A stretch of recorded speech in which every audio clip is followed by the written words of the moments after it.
로마서 13장 1절로 7절 말씀입니다. 각 사람은 위에 있는 권세들에게 복종하라. 권세는 하나님께로 나지 않음이 없나니 모든 권세는 다 하나님이 정하신 바라. 그러므로 권세를 거스리는 자는 하나님의 명을 거스림이니 거스리는 자들은 심판을 자초하리라.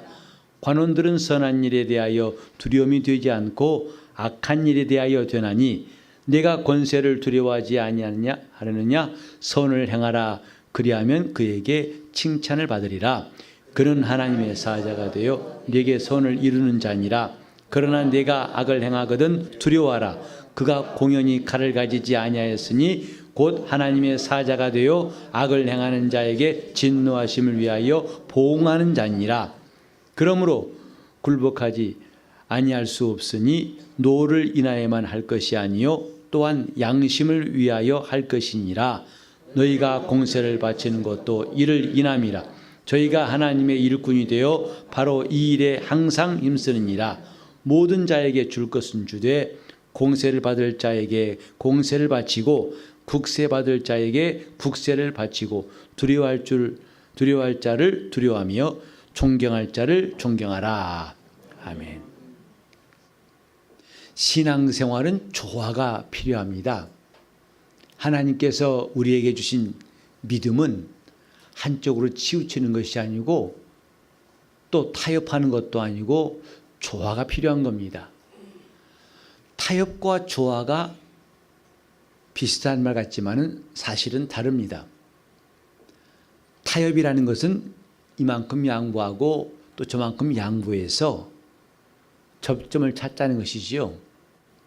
그러나 조화라는 것은 어느 한쪽을 치우치는 것도 아니고 또 한쪽이 다른 것을 흡수하는 것도 아니고 각각을 인정하되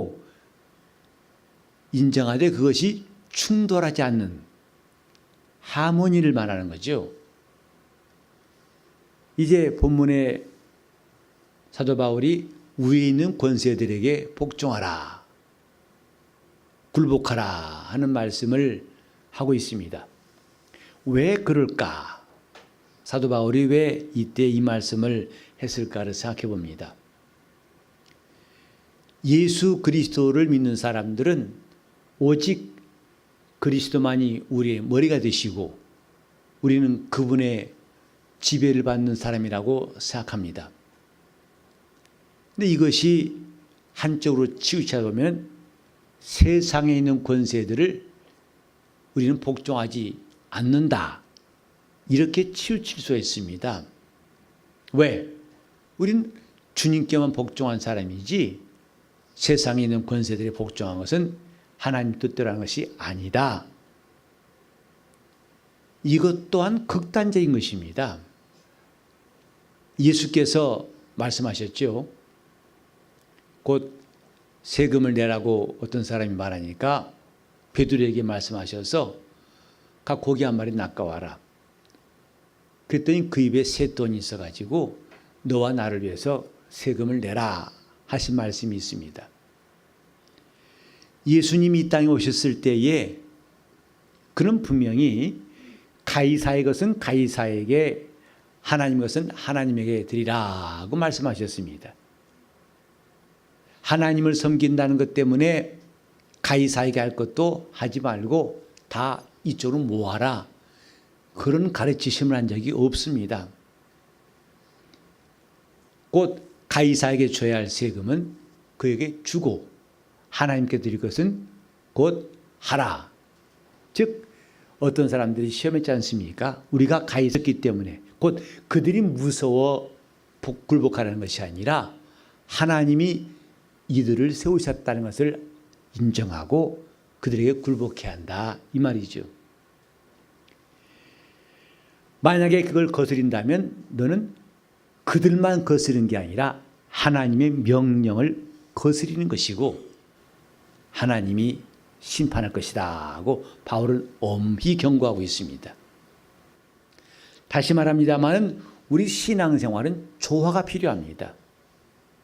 하나님과의 화목해야 되는 일과 함께 우리 또 이웃과의 화평케 된 일도 함께 조화가 필요한 것이죠. 우리가 영적 생활하면서 중요한 것은 그 권위에 대한 인정입니다.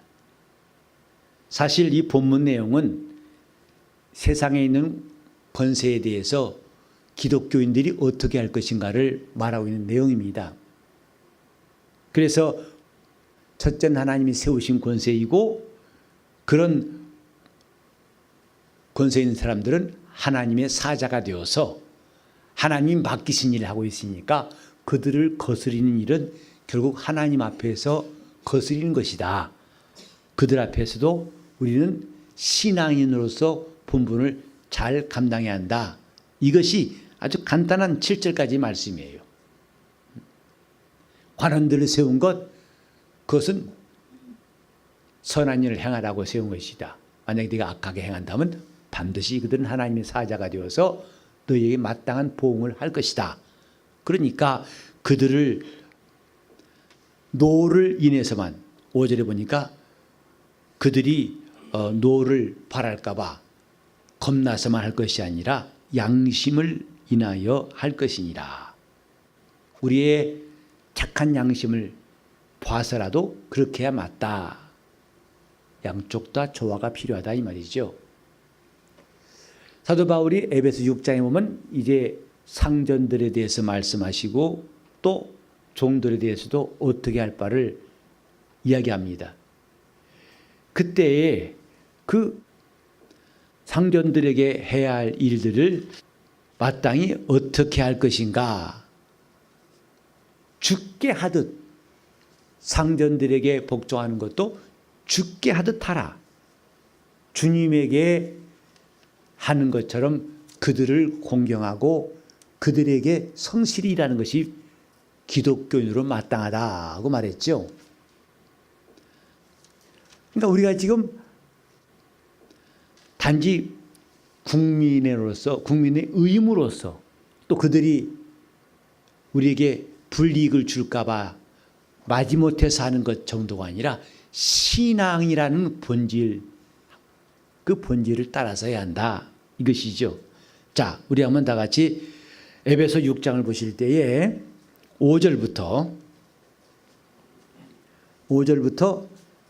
9절까지를 같이 읽겠습니다. 5절부터입니다. 종들아 두려워하고 떨며 성실한 마음으로 육체의 상전에게 복종, 그리스도께 하듯 하여 눈가림만 하여 사람을 기쁘게 한 자처럼 하지 말고 그리스도의 종들처럼 마음으로 하나님의 뜻을 행하여 단마음으로 섬기기를 주께 하듯 하고 사람들에게 하지 말라. 이는 각 사람이 무슨 선을 행하든지 종이나 자유자나 주에게 그대로 받을 줄을 알미니라. 여기까지는 이제 종들이 상전에게 대해서 하는 것입니다. 간단히 말해서 주께 하듯 하라는 것이죠. 비록 육체의 상전이지만은 주께 하듯 하라. 그래서 마음으로 하나님의 뜻을 행하여 단마음으로 섬기라. 억지로 마지못해서가 아니라 단마음으로. 왜? 너희들은 이미 하나님 앞에서 믿음을 가진 사람들이고 하나님이 가르치신 대로 순종한다는 것을 그들에도 보여야 한다 이 말이죠. 그 다음에 9절은 이제 상전에게 한 말이죠. 다 같이 시작. 상전들아 너희도 저희와 여치하고 공갈을 그치라. 이는 저희와 너희의 상전이 하늘에 계시고 그에게는 외모로 사람을 취하는 일이 없는 줄을 너희가 알미니라. 상전들도 종들을 어떻게 대해야 할 줄을 깨달을 터인데, 왜냐하면 너도 상전이 있는 사람 아니냐. 너에게도 상전이 있다. 하늘에 계신 상전을 네가 알고 그걸 잊지 말고 종들에게도 공갈을 그치고 그들을 함부로 하지 말라. 이거는 상전들에게 한 말이나 종들에게 한 말이나 그 내용에는 뭐가 들어가 있냐면 주께 하듯, 또 내가 상전을 모시고 있는 것처럼 너에게도 상전이 있다는 것을 알고 그들을 함부로 하면 안 된다. 이런 말씀이죠. 우리가 지금 로마서 13장 1절로 7절을 보면서 함께 느끼려는 것은 뭐냐면 단지 세상에 있는 권세들에게 기독교인들로서 합당한 존중, 권위에 대한 존중, 이것을 말하는 것뿐만 아니라 우리는 교회 안에서도 똑같습니다. 교회 안에서도 우리가 신앙생활을 잘하기 위해서는 권위를 인정할 줄 알아야 돼요. 질서를 지킬 줄 알아야 한다 이 말이죠. 이건 계급이기 때문에 권위를 인정하는 것이 아니라 주께서 세운 권위라는 것을 인정하고 신앙인으로서 그런 권위를 인정하라는 것입니다. 이것이 자기 영혼의 유익이 있어요. 우리는 얼른 생각할 때에 내가 저 사람의 권위를 인정한 것보다도 그와 동등하게 혹은 내가 그 사람을 좀 이길 수 있다면 이것이 유익할 거라 생각하지만은 사실은 다릅니다. 왜 다르냐고요? 우린 좀 주님의 질서 아래에 있는 사람들이에요. 그래서 질서를 거스리면 결국은 주님 앞에서 내가 거스른 일밖에 안 되는 것이고 그 질서를 순종하면 이 질서를 세우신 이에게 순종한 것이니 자기 영혼에는 유익이 있다 이 말이죠. 우리 교회에도 여러 직분들이 있습니다.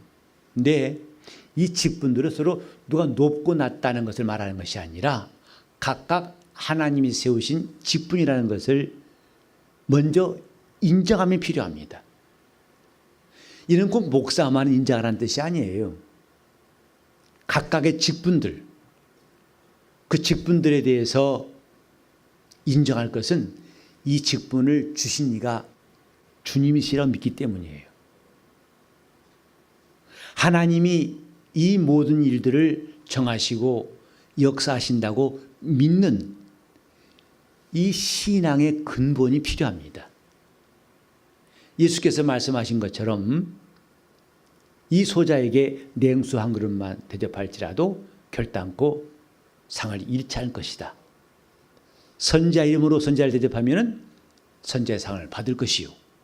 또 너희를 영접한 자는 너희를 보낸 나를 영접하며 나를 영접한 사람들은 나를 보내신 내 아버지를 영접함이니라 하신 말씀 우린 잘 기억하고 있죠.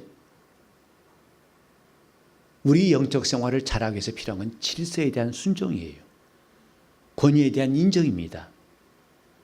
이것을 무너뜨릴 때 결국은 자신부터 손해봅니다. 자기부터 영적인 무질서와 함께 손해를 볼 수밖에 없다는 사실. 우리는 함께 이 말씀을 읽으면서 기억했으면 좋겠습니다. 곧 하나님이 세우신 권위와 질서를 존중한 것은 자기 영혼을 위함이다. 이제 직분으로 각각 주어진 것이 있습니다. 교사가 과연 어느 직급이냐? 어떤 사람은 그럽니다. 목사, 장로, 전도사, 안수집사입니까? 아니면 목사, 장로, 안수집사, 전사입니까? 그러니까 전도사가 어디쯤 끼어야 되냐고 누가 질문하더라고요. 아니면 목사, 전도사, 장로, 안수집사입니까? 가장 어려운 거 물어보면 답변할 수가 없어요. 그런 어려운 질문 하지를 마세요. 서열을 말하자는 것이 아니죠. 하나님이 세우신 권위를 인정하자는 것이죠. 목사란 권위만 있는 것이 아니라 또 교사란 교사의 권위가 있어요. 원래 사도 바울은 교사였습니다. 안디옥 교회 교사였어요. 그런데 안수에서 선교사로 파송했던 거죠. 그 당시 안디옥 교회는 훌륭한 교사들의 이름이 사도행전 13장 1절에 나옵니다. 교사라니까 저 아래 애들이나 돌보는 사람이니까 뭐 이런 식으로 생각하는 것은 굉장히 오해한 겁니다. 교사란 직분도 하나님이 세우신 권위라고 생각하셔야 됩니다. 그래서 그를 존중하는 것, 유익이 누구한테 온다고요? 자기한테 와요. 교회가 각각이 세운 권위를 인정할 때 주님의 교회는 건강하게 되고 거기에는 힘이 있고 생명 있게 돼요. 우리가 지금 마음속에 서열을 정해놓고 제일 큰 직분은 이거, 그 다음에 둘째, 저 고린도전서 12장 보면은 첫째는 무엇이요, 둘째 무엇이요, 이런 게 나옵니다. 그건 순서로 정한다고 보지 마세요. 첫째는 사도요, 둘째는 선지자요. 그건 순서라기보다는 나애라는 순서지요, 그 권위의 순서라 보기는 어렵습니다. 위에 있는 권세, 물론 이 본문에는 세상에서 육신에 관한, 육신적으로 높은 권세를 말하는 것입니다. 그러나 더 나아가서 모든 권세는 위에 계신 분이 주신 것이다. 그분이 정하신 것이다, 이 말이죠. 누가 그 일에 합당한 사람으로 쓰임받을 것이냐가 중요한 것이지 어떤 직분이 높은 것이냐, 그건 별로 논의할 의미가 없습니다. 우리 교회는 아직 그런 분이 없는 것 같은데 어떤 교회 가면은 호칭이 참 특이해요. 그래서 거기는 언니로 통해요. 오빠로 통하고. 그 이제 친밀하다는 뜻으로 말하는 것 같아요. 그래서 오빠 그러게 하기도 하고 언니 그래요. 친밀함도 좋지만 중요한 것은 하나님이 세우신 권위를 인정하는 것이 훨씬 더 영적으로 유익합니다. 그 비록 나이가 어리고 아들뻘밖에 안 되고 뭐한다 할지라도 그에게 주어진 직분이 있다면 그 직분을 인정하고 권위를 인정하는 것은 아주 중요합니다. 이제 한국 교회사에 내려오는 일화 가운데에서 유명한 주기철 목사님하고 또 그 유명한 장로님 있죠? 이름 기억하시나요? 네? 네.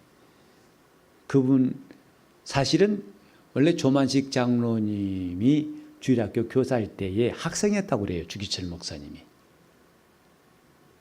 근데 세월이 지나가지고 주기철 목사님이 안수를 받고 평양 산정현교회를 담임하고 있을 때 한 번은 예배에 좀 조만식 장로님이 좀 늦게 들어오셨다고 합니다. 무슨 일이 있었는지 모르겠지만 예배가 시작되었는데 문 열고 들어오시니까 그만 강단에서 주기철 목사님이 그랬대요. 조장로 거기 그대로 서 있어요 했다는 거죠. 그러니 뭇 교인들 앞에서 그런 말 들었을 때 얼마나 좀 당황했겠고 창피했겠어요. 그리고 오래된 교인들은 다 알고 있는데 주일학교 교사로서 학생을 지도했던 조만식 장로님인데 근데 그 조 장로님이 신발을 든 채로 그 자리에서 예배 끝날 때까지 함께 예배 드렸다는 일화가 있습니다. 참 훌륭한 스승, 훌륭한 선생님 아래서 훌륭한 제자 나왔다 생각합니다. 그렇게 가르쳤던 학생이 이제는 목사가 돼가지고 목회하고 있을 때 그 목사의 말에 대해서 자기가 부정하지 아니하고 목사님 말씀이라 순종했던 그것이 조만식 장로님의 그 신앙의 품격이 떨어진 것이 형편없이 된 것이 아니라 오히려 더 빛나고 훌륭한 일이라는 것을 다음 때 사람들은 다 기억하고 있습니다. 우리는 종종 나이 때문에 또 그 사람의 사회적인 지위 때문에 교회에서 주님이 주신 이 권위와 질서에 대해서 함부로 할 때가 있어요. 그것은 자기 영혼에 유익하지 않을 뿐만 아니라 주님의 교회에도 결코 유익한 것이 없습니다. 요컨대 참신앙은 세상에 있는 권세에 대해서도 인정하고, 그래서 그들이 세를 바치라고 할 때에 세금을 안 낸다고 하는 것이 신앙을 잘 지키는 것은 아닙니다. 우리나라도 지금 이제 사회적으로 종교인 과세라는 것이 논란 끝에 이제 시행 단계에 들어가 있는데, 사실은 그런 것은 논란을 가질 필요 없을 거라고 생각해요. 나라의 국민으로서 그 마땅히 이 본문에 나와 있는 것처럼 공세를 달라는 자에게 세금을 줘라. 그것이 하나님 앞에서 부끄러운 일도 아니고 그것이 우리에게 약점도 아니다. 마땅해야 할 일이다. 그게 건강한 신앙이라 이거죠. 하나님 앞에서 우리가 한쪽에 치우치거나 마치 뭔가 결핍된 신앙의 모습을 가지지 않도록 오늘 이 본문의 말씀을 한 번 더 묵상하는 시간 되었으면 좋겠습니다. 내가 과연 세상에 있는 권위든 교회 안에 있는 권위든 권위에 굴복하는 사람이 과연 되고 있는가? 이것은 하나님의 교회를 세우고 자기 영혼에 위기를 주는 중요한 실천사항입니다. 우리가 이제 어린 학생들을 맡고 있는 교사들, 비록 대학 갓 나왔기, 어떤 사람은 대학생이기도 하고, 네, 야, 너 말이야 라고 하기 쉽지만은 분명히 그것은 신앙교육 차원에서라도 무슨 선생님이라고 부르는 것이 아주 옳습니다. 이제 우리는 우리 집사님들끼리도 너무 친하다고 오빠, 언니 하지 마시고, 그럴 마음이 혹시 가졌던 분이랄지라도 오늘 절제하시고 진정 존중할 마음으로 아마엄계 집사님, 또 장로님, 그리고 또 안수 받으신 분들에게는 아마엄계 안수 집사님이라고 공손하게 부르는 것도 신앙의 아름다운 덕입니다. 각자가 다 하나님이 세우신 귀한 일꾼인 것을 인정하고 우리 교회는 아름다운 신앙의 질서가 세워지기를 예수 이름으로 축원합니다. 이건 자기 믿음을 온전케 하는 실천사항입니다.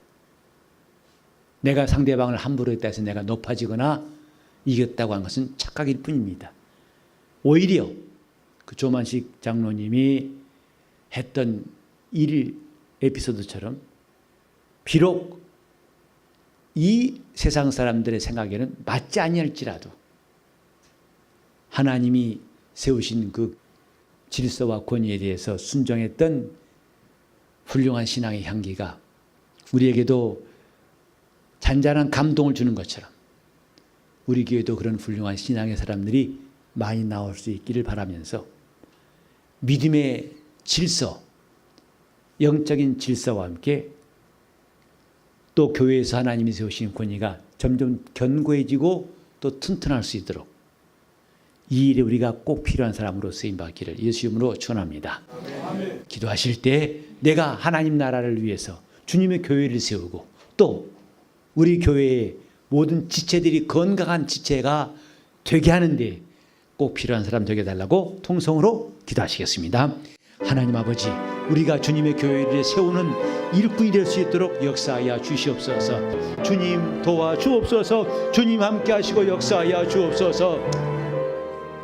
하나님 아버지, 우리가 주님 나라에 들어갈 성도로서 이 땅에서 어떻게 살아야 할 것인가에 대하여 하나님 말씀을 상고함으로 하나하나 배우게 도와주시고 우리 영혼이 다듬어지게 도와주시고 만들어지게 도와주시옵소서.